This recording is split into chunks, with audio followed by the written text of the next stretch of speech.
Terça-feira, você sabe, é dia de falar de um assunto bem importante para o nosso país, né? É hora dos fatos da semana.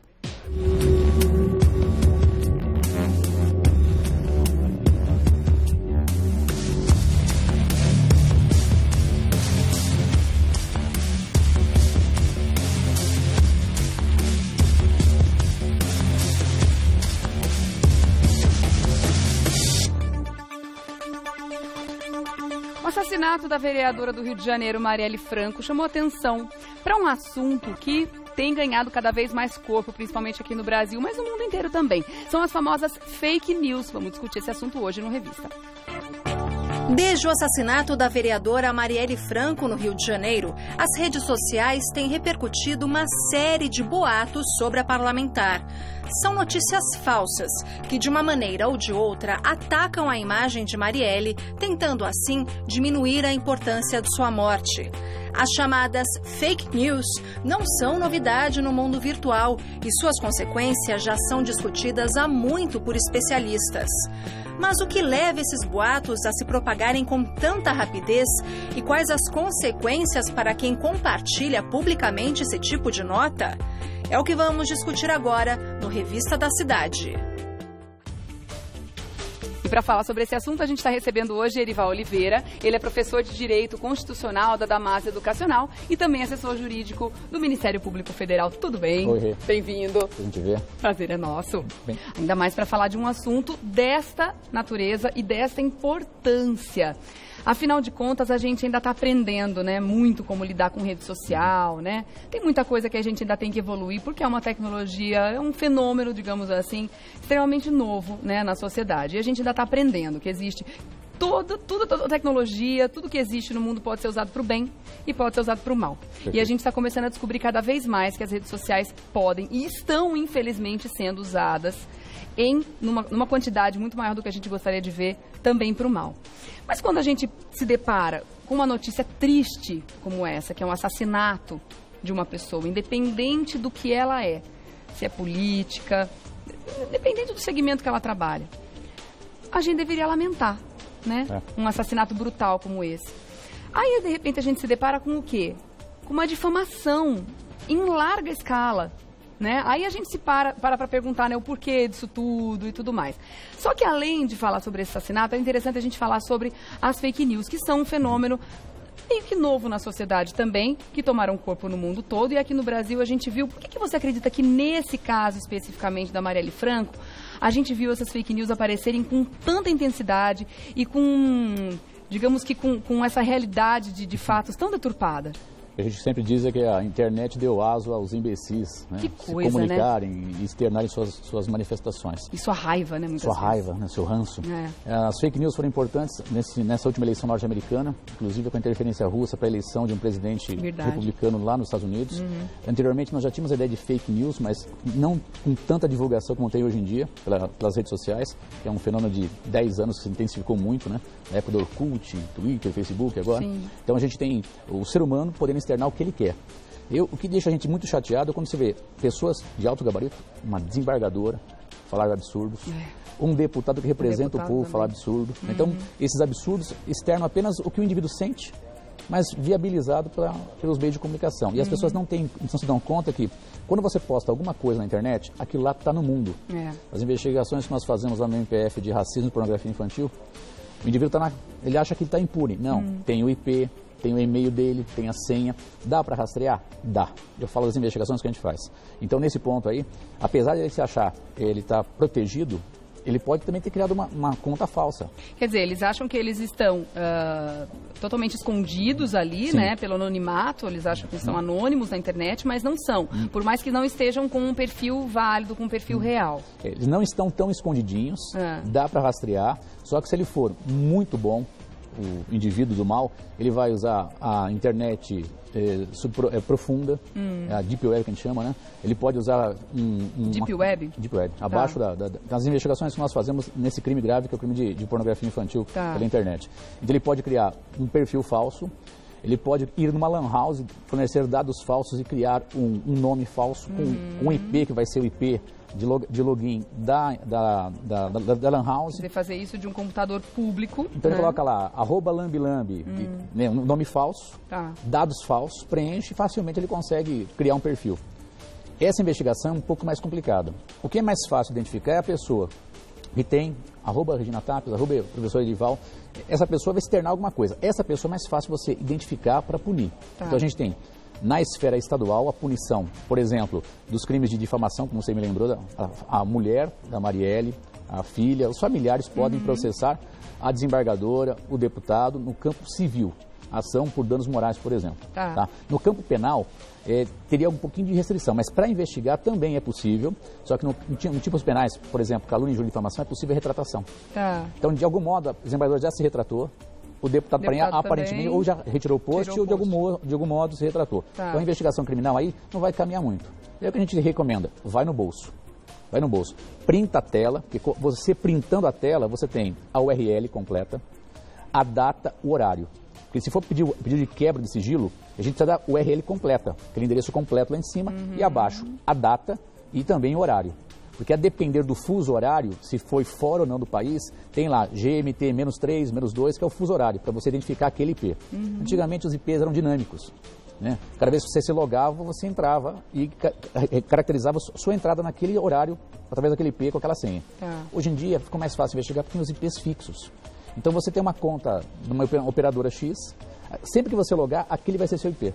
Então ficou mais fácil para investigar. Por isso que eu falei, vai na lan house, vai ter o IP da lan house. Vamos em cima da lan house, quem se registrou naquele dia e fez aquela postagem. Então a gente imagina que assim, num caso como esse, que é um caso que ainda está sendo investigado, a gente não pode acusar nem X nem Y e tudo mais, vai ter muita coisa ainda para acontecer, a gente espera que os assassinos sejam identificados e punidos devidamente. A gente imagina que dentro dessas fake news tem muita coisa fabricada para como se fosse para legitimar o que aconteceu, o que é absurdo, não dá para imaginar que alguém está tentando encontrar uma justificativa para um assassinato, porque ela era isso, porque ela era aquilo, porque ela era casada com o Marcinho VP, porque ela era... Gente, é um absurdo tão grande que a gente nem precisa dar assunto para isso, porque é um absurdo completo. Então eu imagino que os donos dessas fake news podem ter usado desses subterfúgios todos, né, e dessas formas de escapar para não serem identificados. Beleza, eles criaram isso e jogaram na rede. Mas eles só têm sucesso porque existem as pessoas que compartilham. E essas pessoas que compartilham fazem isso nos seus próprios perfis de redes sociais, né? Então a pessoa que criou pode ser que seja mais difícil ser identificada, mas a pessoa que compartilhou também está cometendo um crime. Sim, é mais fácil responsabilizar, inclusive. A nossa jurisprudência, inclusive do Superior Tribunal de Justiça, é nesse sentido. Se você compartilhar algo que é falso, sabendo que é falso, para denigrir a imagem de alguém, você pode ser responsabilizado. Eu sempre digo, vai no bolso do caboclo. Mas ela pode alegar que ela não sabia que era falso. Eu acreditei, mas você não checou. Aí é um problema dela. Né? Quem mandou você ser orelhoso? Ninguém mandou. Então, a gente, na Constituição está expresso que a gente pode se manifestar livremente e é vedado o anonimato. Uma vez que eu replico uma informação que eu sei que é falsa, prejudicar alguém, eu posso ser responsabilizado. Agora, novamente, é uma ação civil.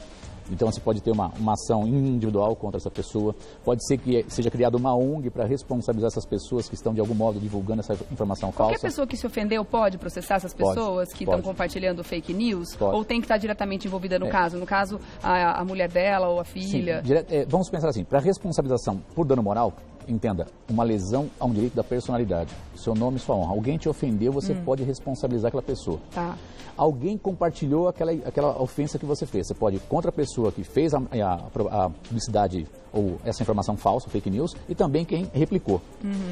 Você tem interesse. Agora, é importante, eu não posso, por exemplo, entrar representar para uma investigação por difamação, porque não foi a minha honra objetiva que foi lesada. Então, os parentes têm essa legitimidade.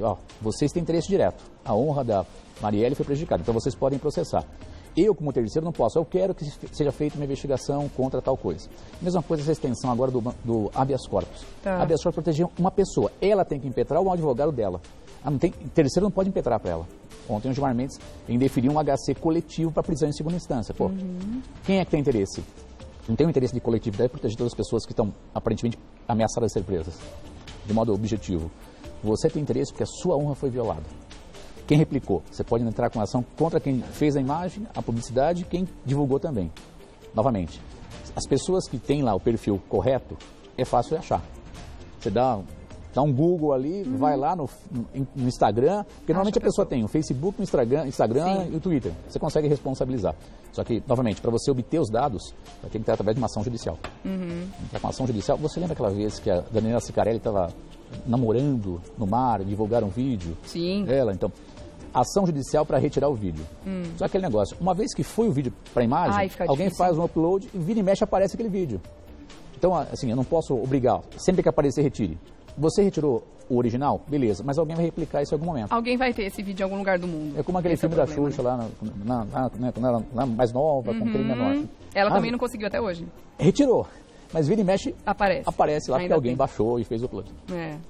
Gente, é uma situação tão difícil da gente imaginar, né? Como a gente estava falando, nesse caso especificamente, muitas fake news surgiram. Eu imagino que provavelmente deve estar ligado, né, a quem cometeu, né? Porque no caso da vereadora, a gente não vai entrar no mérito mesmo, até porque eu acho que o buraco é bem mais embaixo. Sim. Ela estava mexendo em vários vesperos ali. A gente tem até notícias de que nesse ano o número de políticos e ativistas, pessoas engajadas em causas importantes para a sociedade, que estavam defendendo realmente o interesse de uma comunidade, ou então o fim de uma injustiça, estão sendo retaliadas e até assassinadas. E é o caso, eu acredito que é o caso aqui da vereadora. Mas as fake news, elas tomam um corpo muito grande à medida que a gente dá cartaz para isso. Sim, e elas podem ser uma situação muito boba, até inocente, ingênua do dia a dia, mas que traz uma repercussão importante na vida da pessoa. Sei lá, essa semana eu recebi, por exemplo, a história da lagarta. Tá cheio de lagarta saturana, cuidado com as árvores, não deixe seu filho subir na árvore porque tem as saturanas que queimam, que nem o Instituto Butantan tem, é pior do que cascavel, nem o Instituto Butantan tem o antídoto para esse veneno, então cuidado que seu filho pode morrer, não sei o que. Aí você fala pro seu filho nunca mais subir em árvore, coitado, vai ter uma infância triste por causa disso. Ou ele vai ficar com medo de subir em árvore por causa disso. Ou então, cebola. Deixa a cebola, não come a cebola de um dia para o outro, porque a cebola pega os vírus do ambiente, então você vai comer a cebola contaminada. Gente, eu faço isso desde que eu sou criança, minha mãe usa cebola de um dia para o outro, e eu tô aqui até hoje. Então, cuidado, porque acho que isso pode mudar o comportamento de uma pessoa, desde uma forma inocente, mas que traz uma consequência para o dia a dia dela. Perfeito. E é um princípio que a gente traz no jornalismo, né, de checar a fonte sempre, né? Importantíssimo checar a fonte e, lógico, você fazer uma pré-pesquisa, né? Então você pode entrar em qualquer site de busca, fatores da deterioração ou da putrefação da cebola e os seus malefícios. Não é? Dá um Google. Aí você entra naquele boatos.org, ele esclarece tanto, né? Você vai selecionando. O que a gente chama atenção é que esse mecanismo novo de divulgação de informação foi usado em várias eleições, inclusive aqueles perfis falsos que foram criados para enaltecer uma pessoa e para destruir uma pessoa. Então a gente tem que fazer um balizamento, é questão do bom senso, não acreditar que tudo que está na internet é verdadeiro e acreditar que a gente pode modificar com a informação correta. Então, programas como o seu e outros que esclarecem, cuidado, o caminho é esse. Quem sabe de algum modo a gente consegue minimizar esse avanço de notícias falsas. E justamente dando os caminhos, né? Sim. Porque, por exemplo, na faculdade de jornalismo a gente aprende, claro, totalmente isso, né? Um tempo atrás como é que funcionava antes da internet, nos telejornais, jornais impressos, revistas e tudo mais. O jornalista tem, por obrigação, que checar aquela informação antes de publicar. É a responsabilidade da profissão. Só que hoje, com rede social, somos todos formadores de opinião. Somos todos responsáveis pelo que a gente compartilha, pelas informações que a gente passa adiante. Só que essas pessoas não tiveram essa formação, do tipo, compartilhe sabendo o que você está compartilhando, com segurança, né? Então, qual é a ferramenta que a gente pode usar mais? Eu sei o que eu faço, por exemplo. Quando eu vejo uma notícia que eu acho que pode até fazer sentido, porque às vezes a construção do texto está fazendo sentido, né? Sim, sim. A forma como vem a notícia, fala, nossa, mas parece tão verdade, vamos ver. Eu costumo dar um Google, eu entro no boatos.org, muitas vezes eles têm ali uma prova porque que é mentira, né? Já fizeram o teste antes e tudo mais. Tem caminhos para saber. Você tem outras ferramentas para passar para a gente de como a gente pode derrubar as fake news antes de repassar? A priori, checar a fonte. Conversar com a pessoa que está sendo investigada, se é verdade ou não. Porque às vezes a pessoa tem algo a dizer. E olha, isso aí é mentira por conta disso. Os meios de comunicação através da internet. A pesquisa pessoal, para verificar se é verdadeiro ou não. E ter cautela, né, cara? É como remédio, né? Em excesso vira um veneno. Então, e não só Facebook e Instagram, eu acho que o WhatsApp é um grande responsável por isso também. E muitas vezes a fake news acaba causando um temor absurdo na população. Eu me lembro uma época que estavam falando de sequestro de crianças. Dava medo de sair com meus filhos na rua. Que eles tiravam as crianças das mães, assim, e levavam embora. O que a gente tem... Aí você entra nas notícias e tenta encontrar uma notícia relacionada a isso, você não vê nenhuma de um veículo que tenha idoneidade. E sempre que, havendo dúvida e tem uma atividade em tese criminosa, printar a tela. Tem o Digidenúncia do Ministério Público Estadual, isso é legal. o Digidenúncia do Ministério Público Federal, mas o importante é printar a tela para ter a prova. Porque assim, ouvi falar tal coisa e não printou a tela, o setor de investigação nosso vai fazer, vasculhar para ver se encontra. Se não encontrar, o procedimento é arquivado. Ele para na hora. Se encontrar, pode prosseguir. Então sempre printar a tela, printa a tela, salva no seu computador, entra no site do Ministério Público Federal, do Ministério Público Estadual, Digidenúncia, se você for no Google, Digidenúncia Estado tal, vai ter um mecanismo, a pessoa entra, ela pode pedir o sigilo inclusive, então abre uma aba, dados sigilosos, ela coloca, esse dado vai ser levado em consideração na investigação, porque ele pode estar usando do sigilo para tentar prejudicar alguém, aí não pode também. Já tivemos várias investigações de alguém denunciando, por exemplo, um professor da Universidade Federal, porque na verdade a gente percebeu que depois essa pessoa foi prejudicada na orientação do mestrado, por exemplo. Agora eu quero perseguir aquele professor. É instaurado o procedimento. Se for no MP estadual e a investigação federal, vai se remeter ao MPF. Se for do Ministério Público Federal, fica com a gente. Se não for, vai ser remetido para o MP estadual. Eu fico imaginando, nesse ano de eleição, aqui no Brasil, me dá até medo. Porque eu fico imaginando o tamanho do estrago que as fake news podem fazer. Já fizeram um estrago gigante nos Estados Unidos, como você mesmo mencionou, né? Imagina aqui, o que não vai ser produzido, o que vai ser publicado, o que vai ser compartilhado, aquele clima de divisão, de fla-flu, né? Uma coisa horrorosa que está, infelizmente, sendo desenhada para esse ano aqui no Brasil. Está tendo alguma movimentação? Tem algum projeto de lei para punir as pessoas que compartilham fake news? O que está acontecendo nesse sentido, doutor? Nesse ponto da eleição, o Tribunal Superior Eleitoral já se reuniu, inclusive pessoas que vieram de fora, do FBI e da CIA, para trazer mecanismos para controlar o fake news. Então já tem um grupo de trabalho na Justiça Eleitoral trabalhando, visando restringir o uso e o abuso das fake news. Além disso, nós temos os próprios partidos também estão criando mecanismos de celeridade, de apuração do que é verdadeiro ou falso, para até dar contra a resposta, no caso, né? O importante, o que for divulgado em meios de comunicação sérios, os grandes jornais, grandes revistas, é a questão de checar a fonte e vão divulgar. Então, a dica para a gente é, antes de começar a replicar, verifica se nos grandes jornais, se alguma coisa já foi divulgada. Porque você tem lá, os grandes jornais têm responsabilidade. Você bem disse, se eu divulgar alguma coisa, eu sou responsável. Então a gente está conversando aqui. Se alguém quiser me processar, tudo bem, a gente vai brigar até o Supremo Tribunal Federal, porque eu sou responsável por aquilo que eu falo. Então a gente não vai ficar mentindo ou enganando as pessoas. As pessoas que ficam divulgando, novamente, podem ser responsabilizadas do ponto de vista civil, se induzir uma atividade criminosa do tipo, matem os nordestinos. No gabinete que eu trabalho foi feita uma denúncia contra uma moça. Depois de uma eleição, ela colocou um post assim, faça um favor aos paulistas, matem os nordestinos. Que horror! Pode pesquisar na internet. Ela foi condenada. Era uma aluna do 4º ano da FMU de Direito. Que maluco. Foi condenada. Na época eu vi representações de todas as OABs do Brasil. Foi condenada. Teve que abandonar a faculdade. Foi demitida do escritório que trabalhava. Trabalhou durante um tempo como atendente de telemarketing. Tinha que ser abandonada do Brasil, né? A pessoa dessa. Mas é aquela coisa, né? Uma pequena frase depois de uma eleição ocasionou um processo crime contra ela, uma condenação criminal por racismo, isso é grave, bem feito. O afastamento da atividade profissional dela e acabou com a vida dela. Um post, a gente brinca, você está na internet tweetando, você pode ser responsabilizado, aquilo pode acabar com a sua vida. É claro, mas aí que tá, gente, o post é o que está dentro de você. Ou na sua cabeça ou no coração. Então, muito cuidado com o que colocam por aí. Agora, uma coisa interessante para a gente parar para pensar nessa questão das fake news também, antes de você replicar qualquer coisa, não estou falando só de conteúdo político ou do que vai vir por aí, como eu falei, da situação mais inocente possível, de um cachorrinho que está desaparecido, uma criança, uma pessoa que você quer ajudar que está perdida na rodoviária, a pessoa já foi achada 5 anos atrás e o povo está lá ainda compartilhando a foto daquela pessoa. Antes de compartilhar qualquer coisa, cheque essa informação. Por quê? Vou fazer uma pergunta muito simples. Você gosta de ser enganado? Não. Eu detesto ser enganada. Quando a gente compartilha uma coisa e depois você descobre que aquilo era uma fake news, que você não checou, eu sinto as orelhas crescendo, assim. Juro, eu me sinto enganada. Ninguém gosta de ser enganado. Então faça essa pergunta para você mesmo. Eu gosto de ser enganado? Porque a pessoa compartilha a fake news com você, ela está te enganando. E você está se deixando enganar, compartilhando com outras pessoas. Inclusive, aproveitando a sua audiência, Gente, você recebeu um e-mail de origem que você não sabe.